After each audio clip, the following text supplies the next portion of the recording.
Production.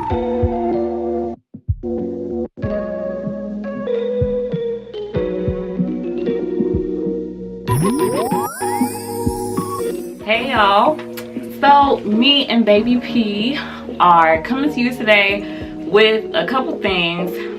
Mainly this video is going to be about sleep training and baby sleep, but since today is her 9-month birthday, I wanted to give y'all a quick update on how she's been.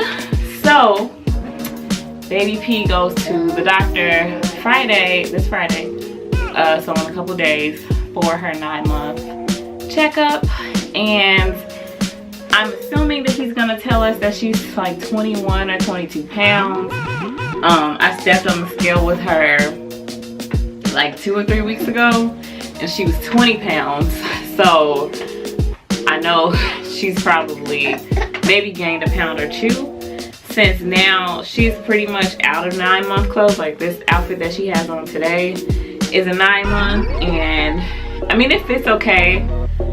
She's kind of short still, I think, but it's I think the max weight for 9-month clothes is 20 pounds, or either 19 or 20 pounds.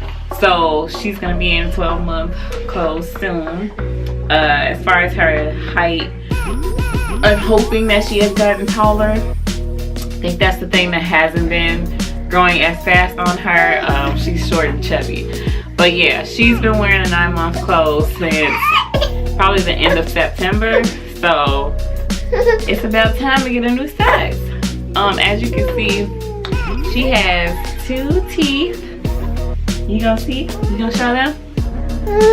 She got 2 teeth at the bottom, in the front, and the 2 teeth. So she has 2 teeth at the bottom, and then the top teeth are coming in, top 2, and then the 2 right next to the 2 teeth she already has is coming up. So she's had the 2 teeth for a while, I think at least since she was 6 months.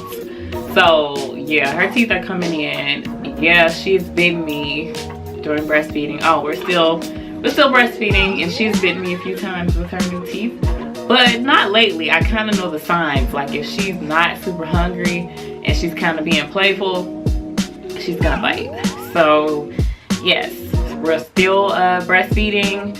We have added in some foods, more foods, since the last time. I think her first try of solid foods is on my channel.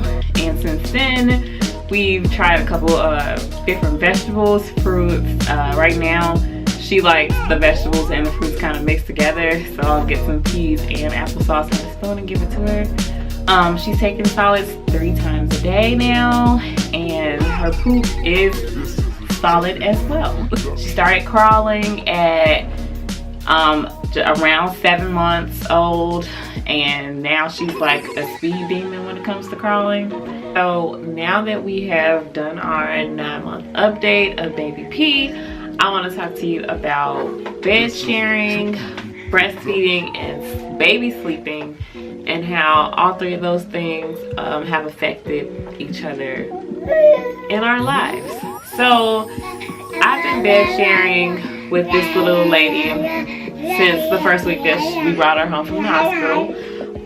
When I was pregnant, I didn't really plan to bed share, which is why you see this nice brand new crib behind us.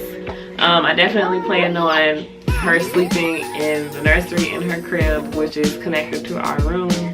But when I brought her home, I think maybe the first or second night, I couldn't do that. Like, not at all. So she started off sleeping next to us and next to the bed in the rock and play, and then I think just with the breastfeeding and constantly having to get up and not getting any sleep, by the end of the week, she ended up sleeping in the bed with us, and that's pretty much been how it's been for the past 9 months.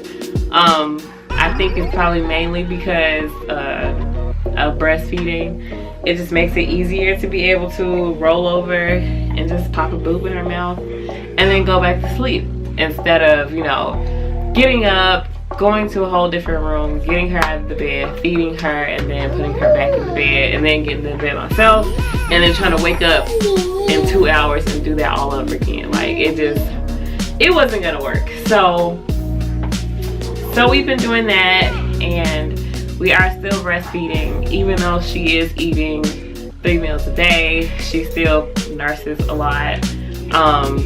I think maybe a month ago, we were still nursing at least 3 times at night, which was getting out of hand, to be honest. Like, at her weight and her age, there was no reason for her to be eating that much at night. I know that it was just comfort feeding because she was just reaching for me in her sleep, and then when I actually gave her the boob, she only like sucked for maybe 1 or 2 minutes, and then she would stop and go back to sleep. So I know that it wasn't because she was hungry.